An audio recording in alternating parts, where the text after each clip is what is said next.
Some songs are never finished, and some people, quiet strangers crossing paths, turn out to be exactly who we were waiting for all along. A humble mechanic, tucked away in a small town, a wealthy woman carrying a grief too deep to name, a broken music box, and a hidden photograph inside that changes everything. Where the light comes back is more than a story about music or fate. It's a quiet, powerful journey of two souls who've lost nearly everything, only to discover that healing doesn't come all at once. Sometimes it arrives in silence, in kindness, and in a melody that finally finds its way home. If you believe that good things have a way of returning, if you've ever held on to an unfinished feeling, a forgotten dream, or a love that never quite left, subscribe to the channel and join us. Each story here is a gentle reminder that even in life's quietest corners, something beautiful is always waiting. And now, let the story begin. Poor mechanic repairs music box for a billionaire woman. She opens it and cries, seeing a hidden photo. The rain had begun just after noon, light, steady, and polite in the way small-town rain tended to be. It fell over the quiet roofs of Willow Creek, Missouri, streaking down weather-worn windows and settling into the cracked asphalt like a familiar tune played too many times.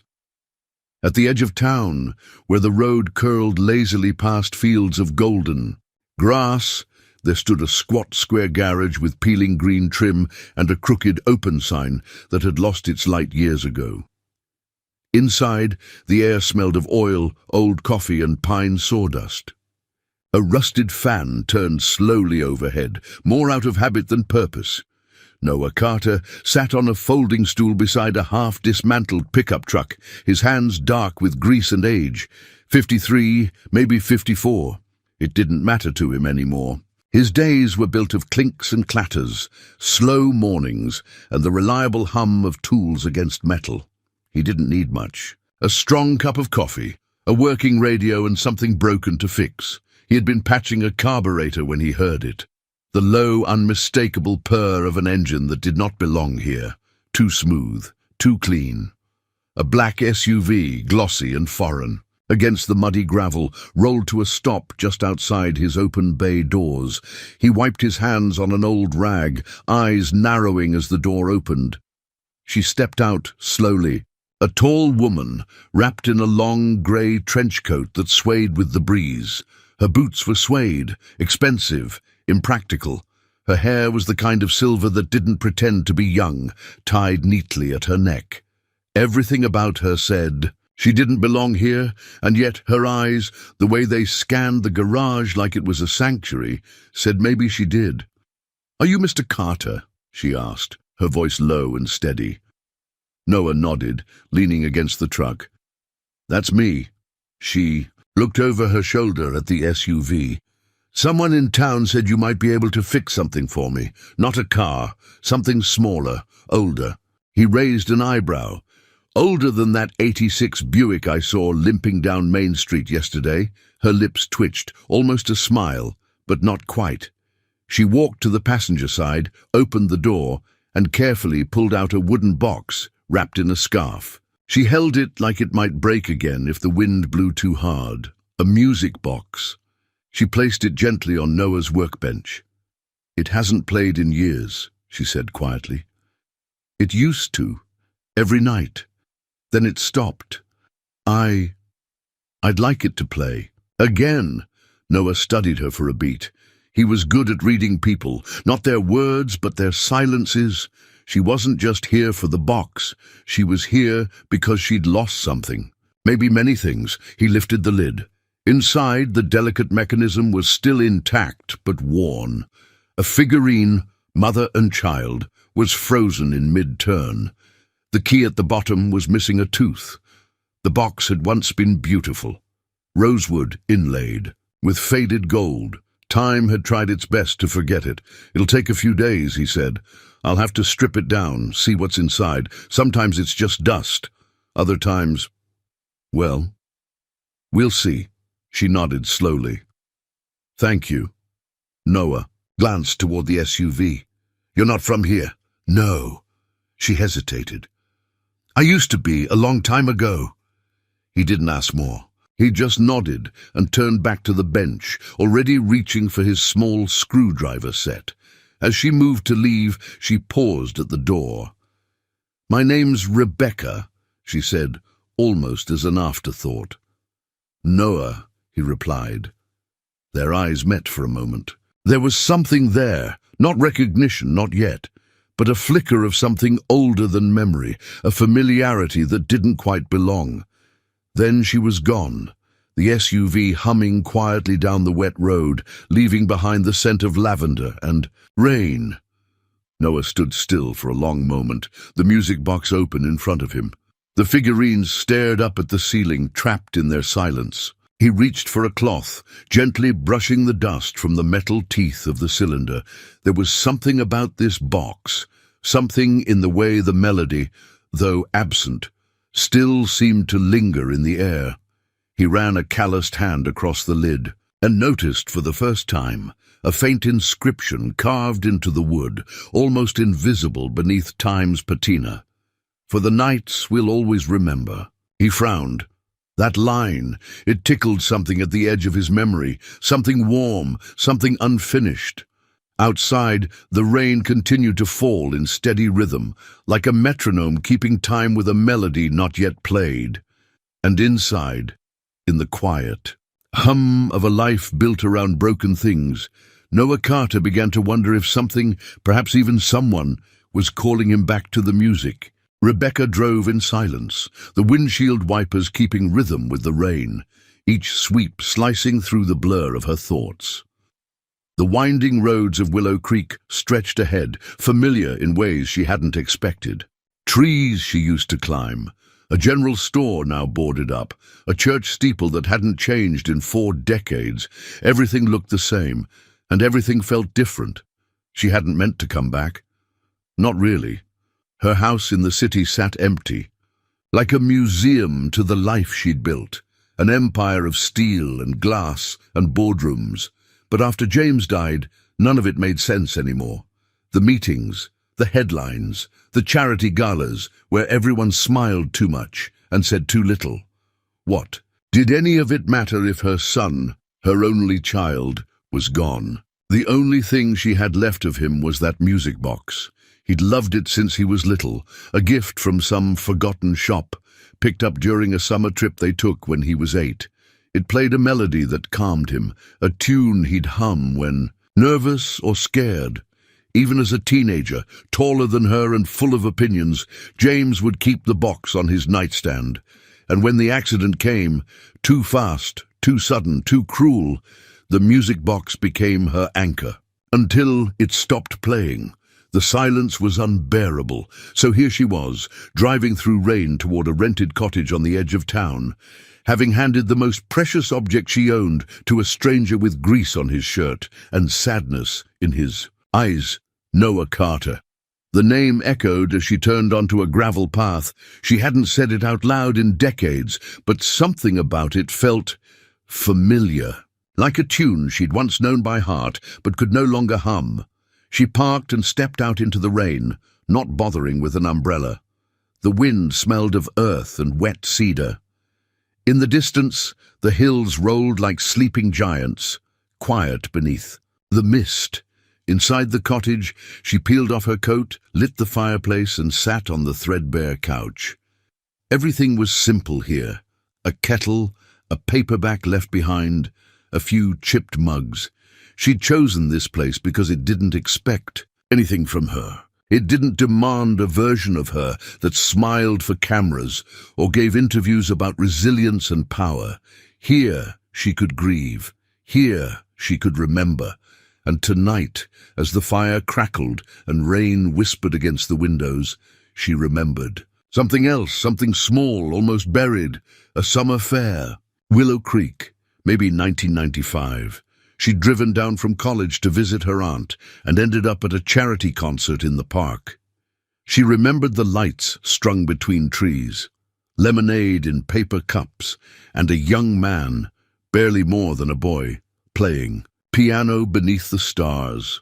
He hadn't played like someone trained in conservatories. He played like he felt each note, like the music was his way of breathing. She remembered watching him from the crowd, her heart catching in her throat because he looked so heartbreakingly lonely, and yet his music felt full of hope. She'd spoken to him after the show, just briefly, asked him what the piece was. "Something I wrote," he'd said, rubbing the back of his neck, sheepish. "It's not finished," she had smiled. "It doesn't need to be." They had only spoken for 10 minutes, maybe less. She never asked his name. And yet something about that night lingered. A memory left to settle in the corners of her mind like dust on old furniture. Could it be? No, it couldn't. Rebecca shook the thought away. It didn't matter who he was.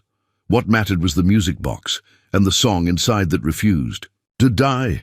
Back in his garage, Noah worked past midnight. The mechanism was intricate, worn in places, but salvageable. The cylinder's pins were bent, the comb's teeth misaligned. He handled it all with reverence, as though restoring a relic rather than a child's keepsake. What stayed with him, though, wasn't the mechanics. It was the woman, Rebecca. He couldn't place her exactly, but there was something about the way she looked at the box, like it wasn't just an object, but a doorway. A passage to someone she had loved fiercely and lost, and the music. He knew that melody. It was his, a piece he'd written long ago, back when he still believed music could save people. Back when his world hadn't yet collapsed under the weight of grief. He hadn't played in years, hadn't even touched the keys, not since his brother died.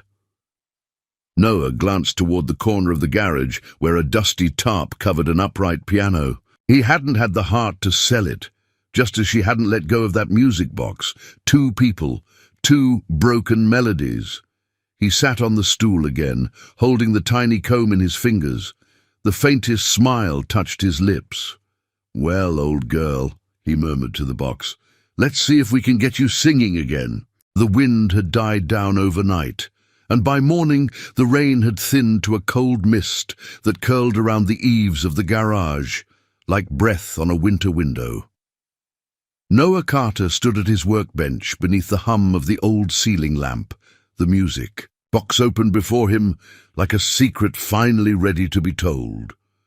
He worked in silence, fingers moving with the patience of someone used to coaxing life back into things others had given up on. The tiny brass cylinder sat in the center of a linen cloth, its pins bent at odd angles, dulled by age and time.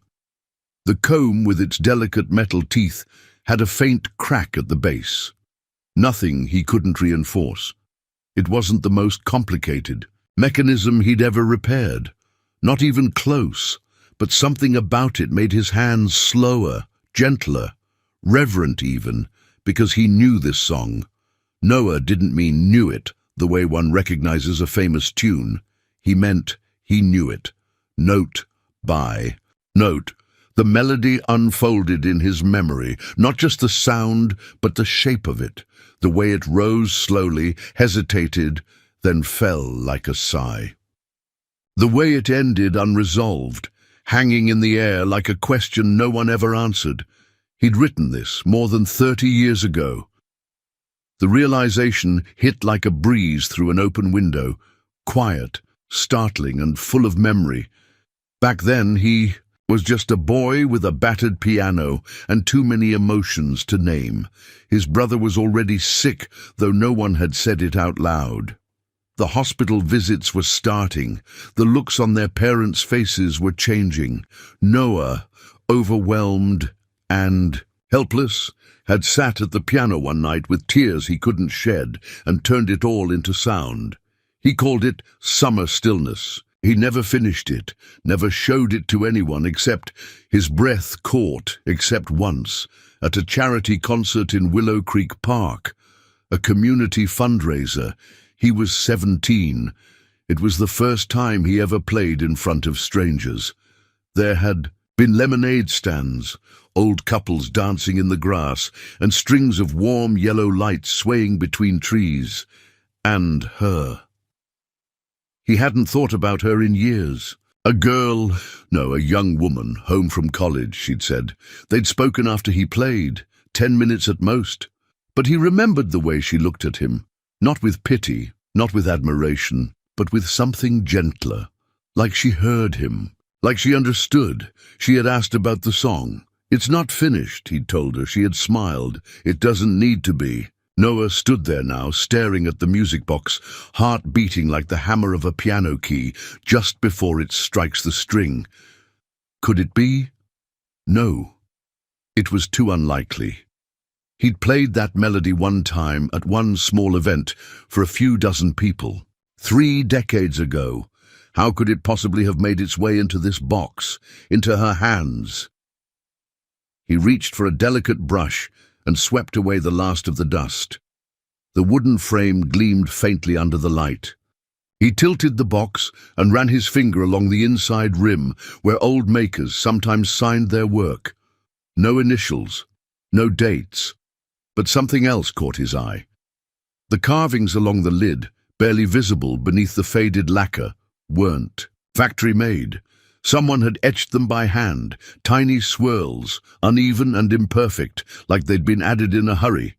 And on the underside of the lid, just inside the velvet lining, a single carved word, James. Noah whispered it aloud, the name unfamiliar yet weighted with emotion. He sat back slowly, wiping his hands on a rag, then reached for the cloth that covered the upright piano in the corner. He hadn't touched the thing in years. It was slightly out of tune, but the bones were still strong, like him. He sat, cracked his knuckles, and placed his fingers on the keys, and then gently, hesitantly, he played. The notes came like whispers at first, wavering, unsure, then stronger. The melody rose just as he remembered it, sweet, slow, aching. The middle section climbed towards something hopeful, but it never quite arrived. The final phrase lingered, then drifted down like dusk settling on an empty field. Noah sat in silence when it was over. His hands rested on the keys, still. His eyes burned. He remembered now, he remembered writing it for his brother, yes, but also, in some inexplicable way, for her. The girl in the park. The girl who listened, the one who smiled and made him believe for one night that what he had inside might actually matter. Could that woman, the tired, elegant woman with the haunted eyes and the music box clutched to her chest, really be her? Rebecca, he whispered. He said the name like a prayer, not expecting an answer. Outside, the mist had thickened into fog, curling around the windows like memory itself. The air was heavy with rain, rust, and the faint perfume of roses long since gone. Noah leaned forward and closed the music box gently, as though afraid it might vanish if he looked away too long. Something was happening. Something old was stirring, and, for the first time in a very long time, he didn't feel alone in the world. The next day arrived with golden light slicing through the mist like an old friend. Rebecca stood on the cottage porch, a cup of tea warming her hands, watching as morning slowly woke the hills. Birds flitted across the fence line. Somewhere in the distance, a tractor rumbled to life, the kind of sound that belonged to a world slower than hers had ever been. She took a sip and let the warmth settle in her chest. It had been a long time since anything felt this quiet, and it had been even longer since she allowed herself to be still within it. When the call came from Noah mid-morning, it startled her. "Miss Whitmore." "It's ready." His voice, gravelly and unhurried, echoed in her ear like the gentle roll of distant thunder. "I'll be there soon," she said, hanging up before she could second-guess herself. 15 minutes later, she stepped into his garage. It smelled of motor oil and rain-damp wood, but also something softer now, like the faintest trace of music still lingering in the air. Noah was at his bench, wiping the last speck of polish from the music box. He looked up and offered a small nod. "It plays again," he said simply. She approached the bench, her breath catching at the sight of the box, cleaned, restored, gleaming with a kind of quiet dignity. Her fingers trembled as she reached out and ran her hand across the smooth rosewood. "I didn't think it could be fixed," she murmured. Noah shrugged. "Sometimes things just need someone to believe they're worth the trouble." Their eyes met across the workbench. Rebecca swallowed. "It belonged to my son, James. He died 3 years ago. Car accident, rainy road, no one else involved. Just too fast." Noah didn't flinch. He didn't offer the usual "sorry for your loss" or any of the other polite nothings people said when they didn't know what else to say. He just nodded slowly as if he understood, because he did. "My brother," he said after a moment, "had a rare blood disease. He was 17 when he passed. I was 20. Music was how I got through it, or tried to." Rebecca's eyes softened. "I used to hear James hum this tune at night," she said. "He said it helped him fall asleep. I always thought it was from some old music box album, or a lullaby I forgot. But the melody, it's not familiar in that way. It's personal, raw, like someone bled into it." Noah looked down at his hands. "That's probably because someone did." She stared at him. "I wrote that melody," he said, voice quieter now. "Back when I was 17, after I found out my brother's diagnosis. Played it once, at a summer concert in the park. Didn't think anyone would remember it." Rebecca sat down on the stool beside the bench, her face unreadable. "There was a boy," she said slowly. "At that concert, he played something that stayed with me for years. I remember thinking he looked like the loneliest person in the world, but when he played, it felt like the whole world stopped to listen." Noah chuckled softly. "That boy was terrified. He didn't think he belonged up there. But he did," she said. "And he still does." A long pause stretched between them, filled only by the quiet tick of a clock on the far wall. Then, as if moved by something she couldn't explain, Rebecca placed her hand on the lid of the box. "May I?" she asked. Noah nodded. She turned the key gently, a soft clicking sound filling the room. Then the melody began, slow and deliberate, each note like the footfall of an old friend returning home. Rebecca closed her eyes. She didn't cry at first, not the way she had expected to. The tears came later, quietly and without warning, rolling down her cheeks as the final notes faded. Into the stillness. "I thought I'd forgotten his voice," she whispered. "But this brought it back, just for a moment." Noah looked away, giving her space, but inside something shifted. It wasn't just her grief he recognized. It was the shape of it, the texture, the way it curled into your ribs and stayed there. "I haven't played in years," he said. "Not since my brother passed. I gave up music, said it didn't matter, but hearing it again, fixing this, it reminded me there's still something worth saying, even if no one listens." Rebecca wiped her face with the back of her hand and smiled, soft, weary, genuine. "Someone listened, Noah, even if it took 30 years to find each other again." Later, as she prepared to leave, she turned to him at the door. Would you let me hear you play again sometime?" she asked. "Not just the box, a real piano." Noah hesitated. "I haven't touched the keys in decades." "But you remember," he looked at her then, really looked, and something old and unspoken passed between them. A beginning. "I'll think about it," he said, and for the first time in a long while, he meant it. The next morning came with a hush over Willow Creek, the kind of quiet that belonged only to early spring, mist still clinging to the ground, sunlight filtering through like the memory of warmth, not warmth itself. Noah stood in the garage alone. The music box sat open before him on the workbench, its melody still echoing in his mind from the day before.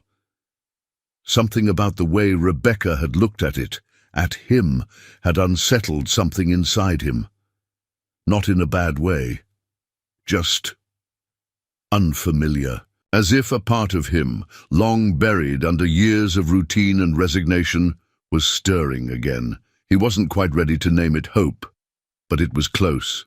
He reached for the box once more. He wasn't done, not really. Something about the bottom panel felt heavier than it should. Most music boxes of that era had false bottoms, secret compartments for trinkets or letters. A curiosity of design. Carefully, Noah ran his finger along the inside seam. There, a barely perceptible ridge beneath the velvet lining. He retrieved a slender blade from the drawer and slipped it beneath the edge. It gave with a soft click. Noah exhaled slowly and lifted the false panel. Inside, pressed flat and yellowed. With age was a small photograph, creased at the edges but intact. He held it delicately, like a pressed flower that might crumble in his hand. The photo showed a boy, no more than 10, arms wrapped around the waist of a tall, lean young man seated at a piano. The boy's face was bright, full of joy. The man's face was softer, caught mid-laugh, looking down at the keys. The moment was candid, unposed, real. Noah stared at the image, and then something inside him stopped. It was him, his younger self, unmistakable in the jawline. The unruly hair, the awkward posture he never quite outgrew, and the boy.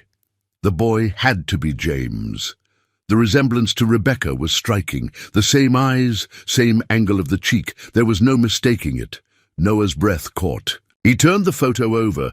Written in careful child's handwriting were the words, "Mom, I want to find him this summer and learn to play like he does."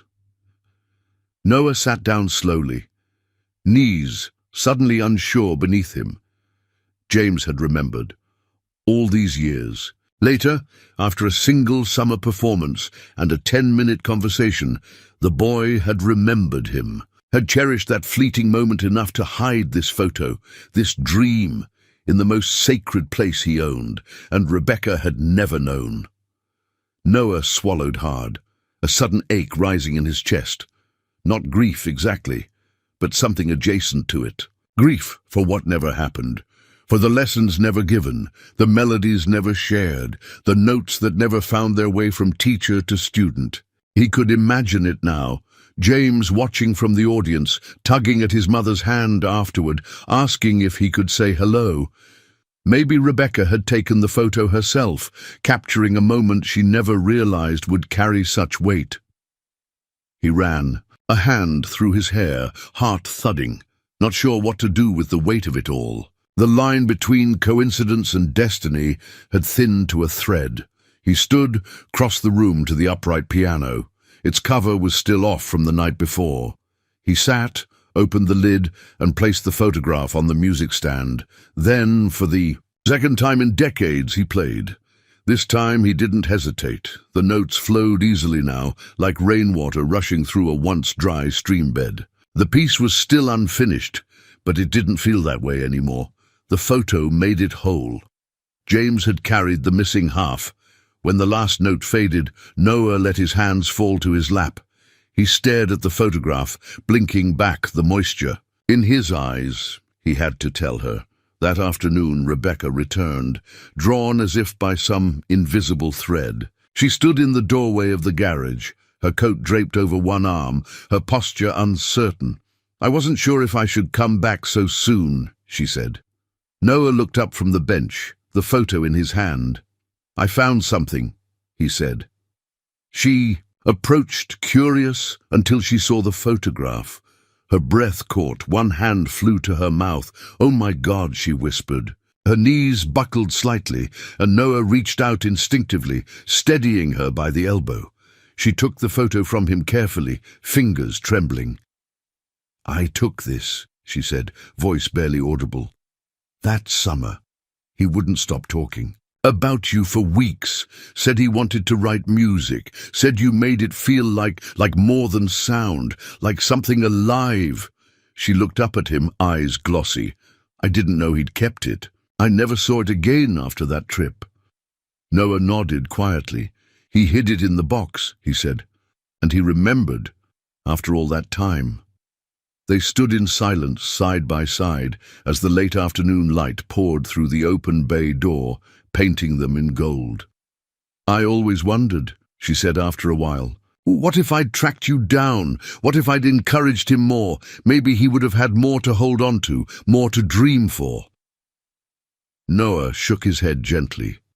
Rebecca, he did dream. You gave him that.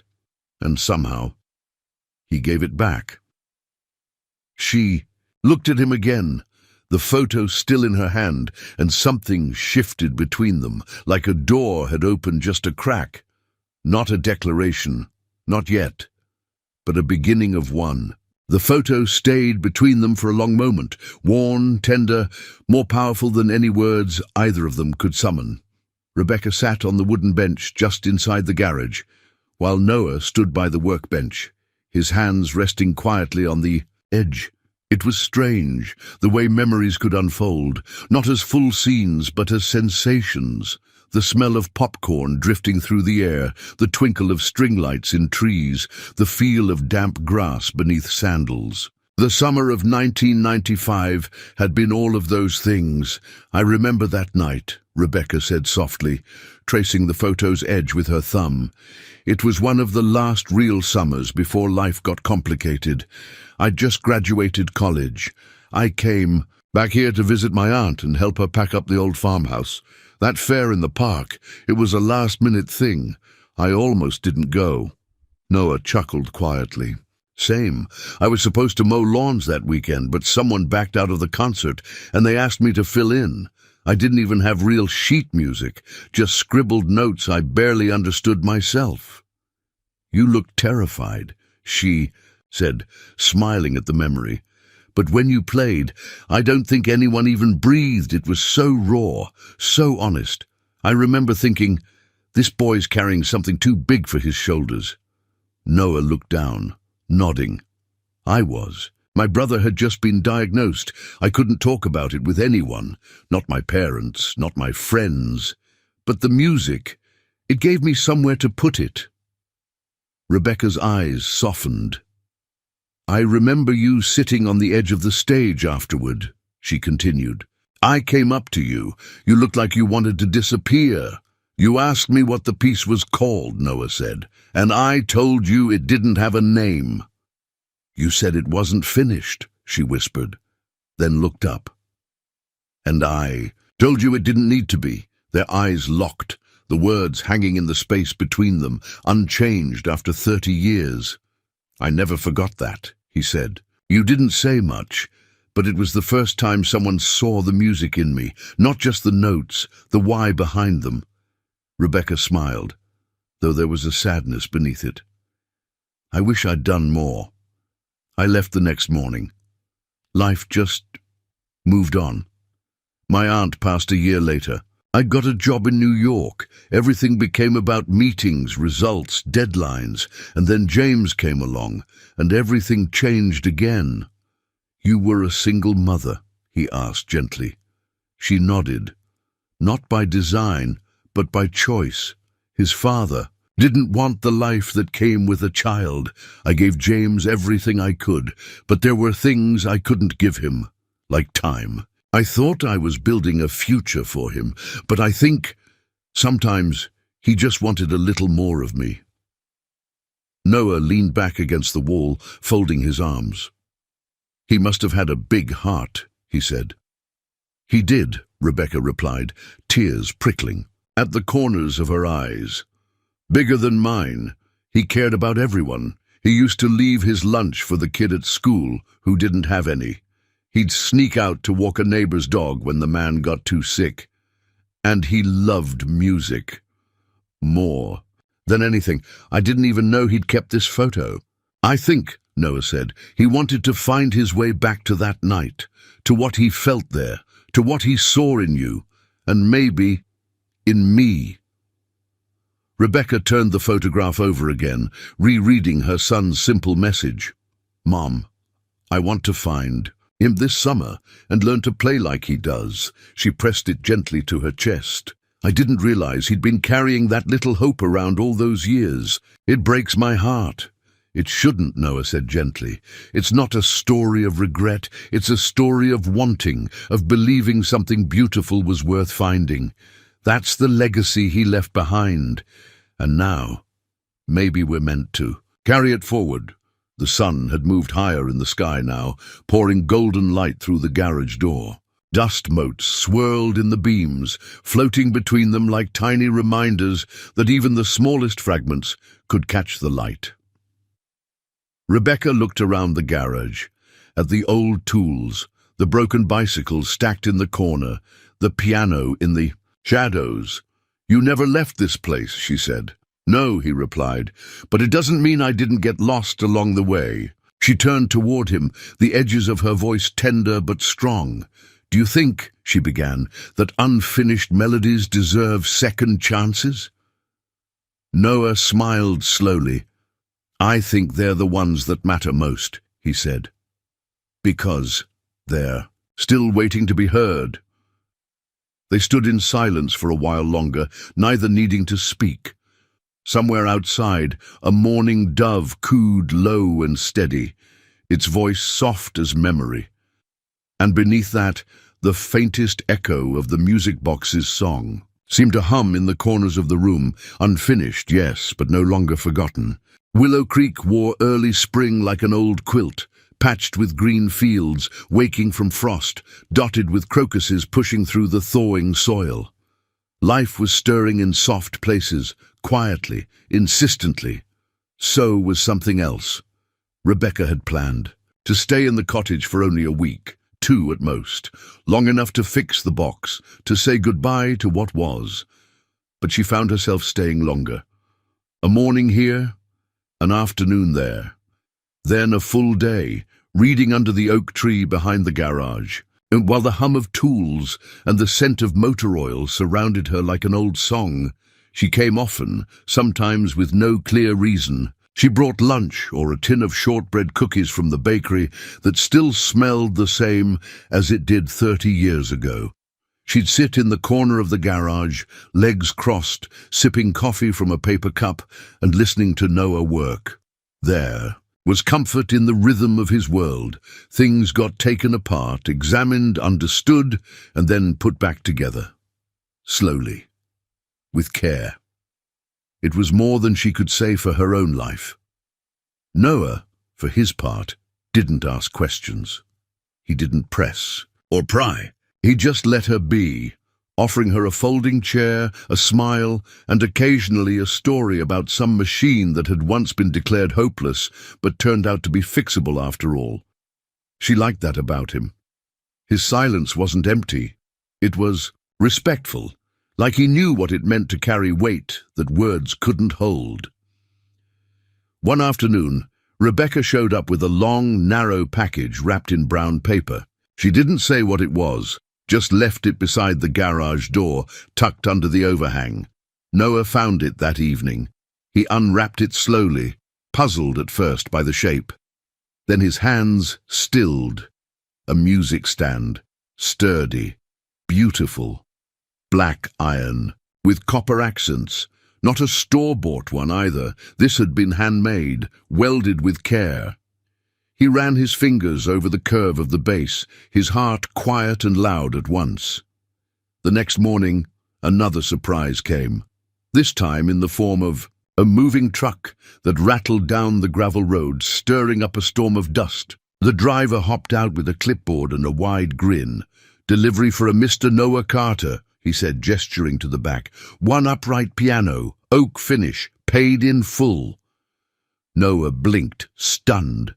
It wasn't brand new, but it was beautiful. The kind of instrument someone would rescue from a closed-down church or a family estate. When he opened the lid, the keys were clean, the ivory worn just enough to feel like a story beneath his fingers. He knew, of course, who had sent it. He didn't call her that day, didn't say thank you. Instead, he lifted the lid, adjusted the bench, and sat down. He played, just a few bars. His hands were rusty, and the pedal needed oil, but the notes were there. And more than that, he was there.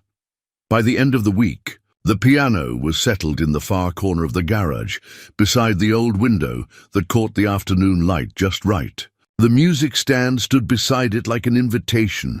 When Rebecca came by the next time, she said nothing, just looked at it and smiled. Noah met her gaze, lips twitching. That wasn't subtle. I wasn't aiming for subtle, she replied. I was aiming for possible. They sat outside that day, under the eaves, sipping coffee and watching as a pair of robins built a nest in the gutter. I used to think healing was a finish line, Rebecca said. Something you cross when you're over it, but I don't think that's true anymore. Noah nodded. Maybe it's more like a garden. Some seasons are bare, others bloom. You just keep showing up, watering what you can. She glanced at him, her eyes warm. What are you planting, Noah? He thought for a long time before answering. Hope, he said finally, or maybe the courage to hope again. Rebecca looked away, blinking against a sudden well of emotion. She hadn't expected him to say that, hadn't expected herself to need it so badly. In the evenings when the sun melted over the fields and painted the world in gold and amber, Noah played. Sometimes he kept the garage door cracked open, letting the music spill out into the fading light. Rebecca listened from the porch of her cottage, cup of tea in hand, heart slowly uncoiling. The melody he played changed each night. Sometimes it was simple, only a few chords, a soft refrain. Other times it reached deeper, searching for something he couldn't yet name. But it was always honest, always his. And though neither of them said it aloud, they both knew. This was the beginning of something, not grand, not sudden, just real. The light in Willow Creek took on a softer hue as April ripened. Mornings came earlier now, and the evenings lingered, sky stretched in long bands of lavender and rose, like a song easing into its final verse. In the garage, the piano had become more than a fixture. It had become a presence. Noah played in the quiet hours, never with an audience, except for Rebecca, who never clapped, never commented, only listened. She came again that Thursday afternoon, bearing no cookies, no flowers, just a folded envelope. In her hand, and a look in her eyes Noah hadn't seen before. Not sadness, not even weariness, honesty. Laid bare. He was under the hood of a Chevy when she arrived. He wiped his hands on a rag and met her near the bench by the garage window, the one that caught the late sun just so. "I brought something," she said, voice steady but soft. "I wasn't sure I'd ever share it." Noah watched her for a beat, then nodded. "All right." Rebecca sat, unfolded the envelope carefully. Inside was a letter, handwritten, ink faded slightly from age. "I wrote this after that night in the park," she said. "The concert." Noah sat beside her, silence drawing closer. "I didn't know your name," she continued. "Didn't know how to find you, but I wrote it anyway, maybe just to preserve the feeling, maybe to hold on to something I wasn't ready to let go of." She handed it to him, her fingers brushing his. Noah unfolded the paper. Her handwriting was elegant, deliberate. The letter read, "To the boy who played like his heart was too full, I don't know your name. I only know your music. And that's enough for tonight. You reminded me what it feels like to be still in the middle of chaos, to breathe differently. You reminded me that something quiet can still echo. Wherever you go from here, I hope you carry that with you. And if the music ever stops, please know someone heard it and remembers." Noah's hands trembled slightly as he folded the letter back. "You kept this," he said quietly. "For years," she replied. "Moved it from drawer to drawer, city to city. I couldn't explain why. It just never felt right to throw it away." He let out a long breath, pressing the letter gently to his knee. "I have something too." She looked at him. Noah stood, walked to his tool cabinet, and pulled out a battered metal tin. Inside, wrapped in a cloth, was a smaller envelope, creased, water-stained, but intact. He handed it to her. "I wrote this 2 days after that concert," he said. "I didn't even know your name. Just remembered the way you stood at the edge of the stage, the way you said, 'It doesn't need to be finished.' That line stuck with me." Rebecca opened the envelope, her lips tightening as she read. 2. The woman who listened. You said something that night that I can't stop thinking about. You looked at me like the song was whole, even if I wasn't. That might be the kindest thing anyone's ever done for me. I don't know if we'll ever meet again, but if we do, I hope I'll have something more to offer. Maybe even the rest of the melody. And Rebecca folded the letter with care, her breath catching in her throat. So we both wrote, she whispered, but neither sent. Timing, she said, or fear. Maybe both. They sat in stillness, surrounded by tools, wood shavings, the faint tick of the wall clock. Outside, birds chattered from the rooftop like children who didn't yet know sorrow. I've been thinking, Noah said after a while, about how long I let everything stay quiet. After my brother died, I closed the piano and told myself, and that was that. But now I wonder, maybe the music didn't leave. Maybe I just stopped letting it in. Rebecca looked at him, her eyes gentler than he'd ever seen. I think, she said, we all have rooms we lock from the inside. Because we're afraid of what might still live in them. Noah nodded. Maybe we're not supposed to open them alone. She smiled. Not wide, not bright, just real. I'm glad you're playing again, she said. I'm glad you came back, he replied. A breeze moved through the garage, lifting a corner of the old service manual on the bench. The air smelled of lilac and diesel, a strange, comforting blend of old pain and something quietly blooming. Rebecca stood slowly, folding both letters, placing them back into their envelopes. Would you mind, she asked, if I came tomorrow evening? I'd like to hear you play, properly, not just through an open window. Noah met her gaze. I'd like that, he said. As she walked toward the door, she paused, looked back. I wonder, she said, if James knew something we didn't. If he left that box not just to remember, but to remind. Remind us of what? Noah asked.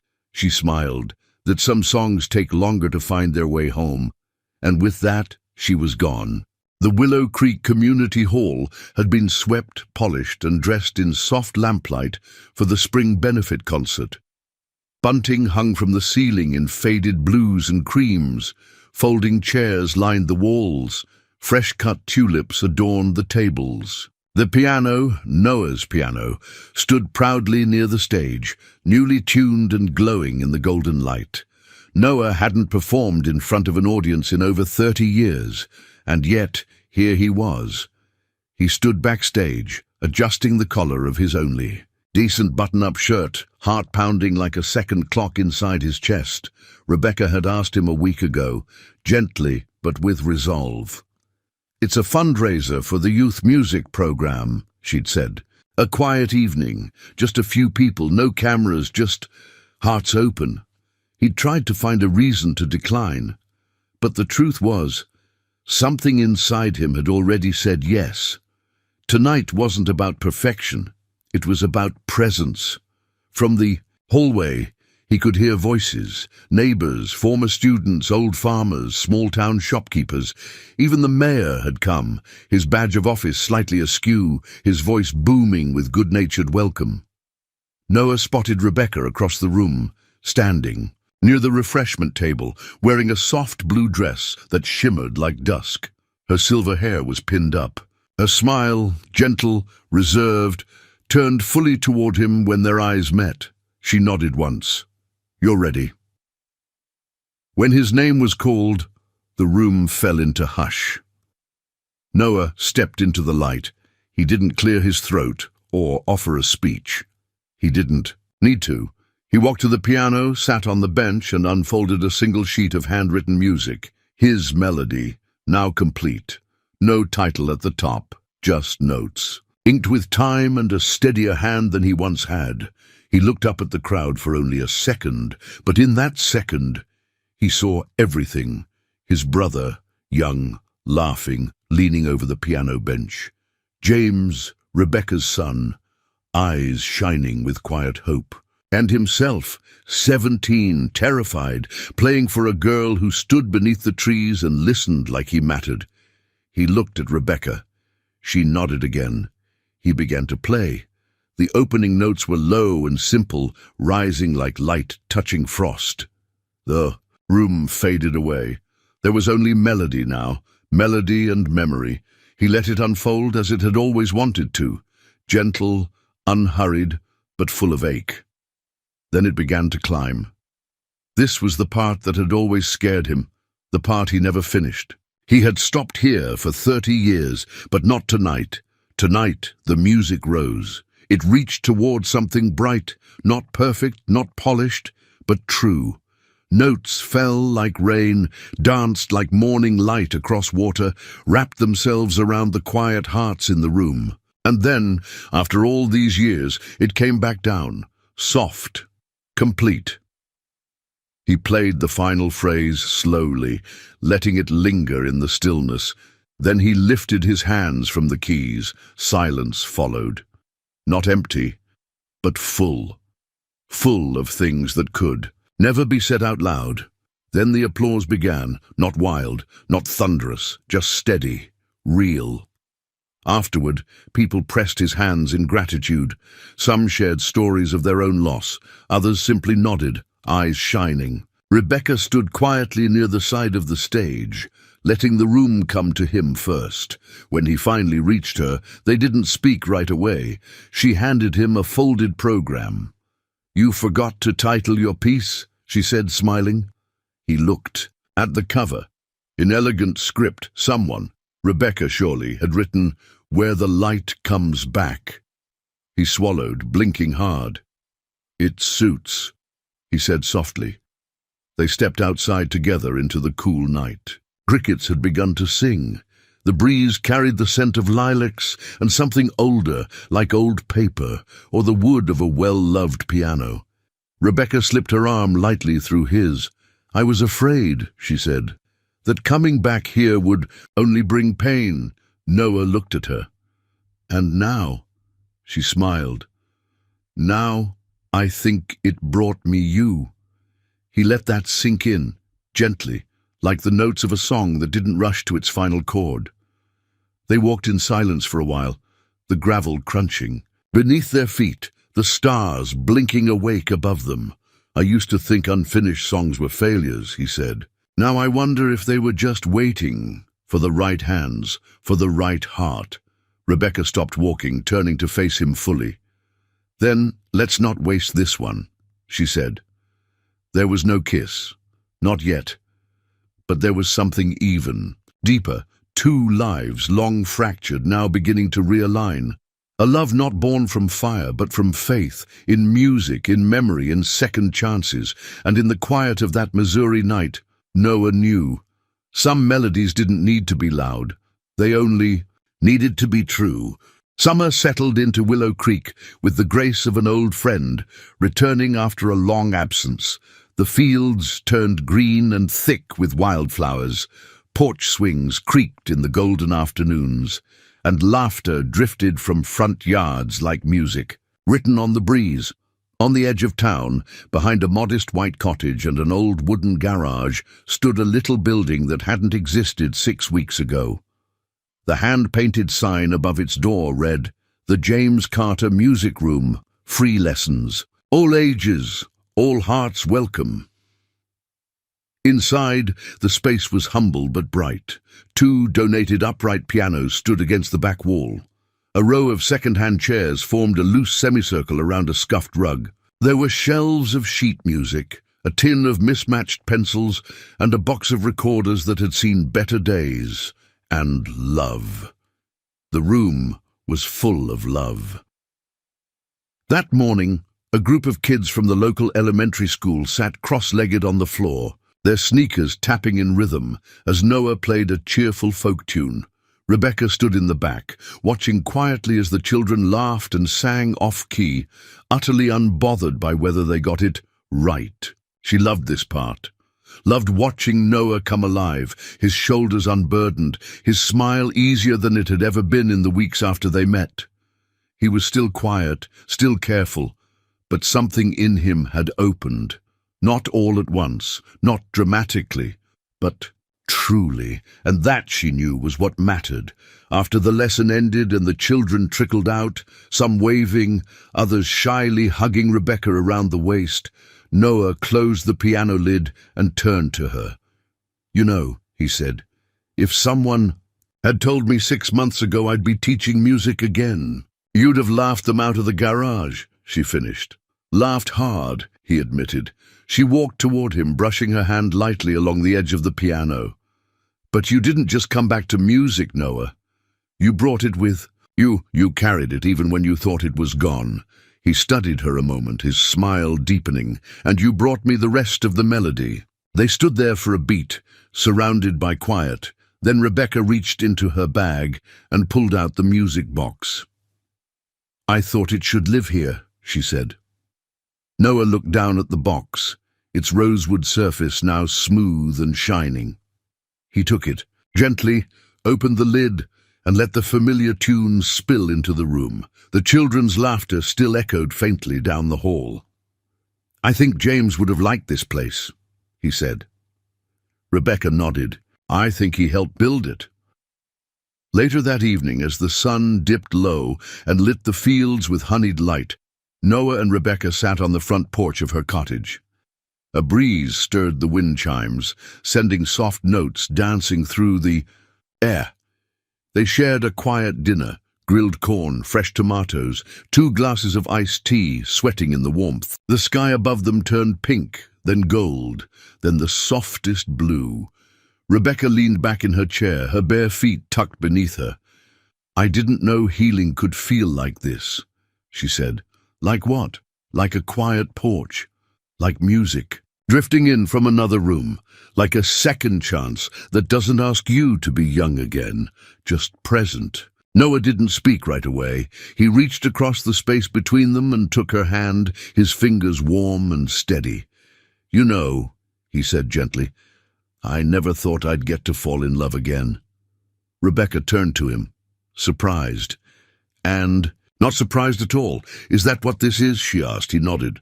"Slow and quiet, but yes." She smiled, leaning her head lightly on his shoulder. "It's perfect," she whispered.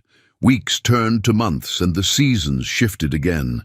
Autumn came with golden leaves and the sound of children learning scales.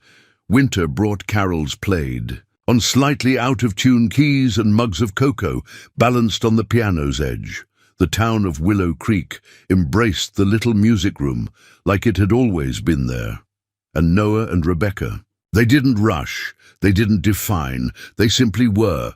2 lives once broken, now gently mended, not to what they had been, but to what they had become. Each night, before closing the music room, Noah would open the box. Just once. Let the music fill the quiet. He never said it aloud, but he believed it brought James home. Believed that somewhere, somehow, the boy who once held on to hope for a summer reunion now sat in the music that echoed from wall to wall. On the first anniversary of the music room's opening, the town held a little gathering.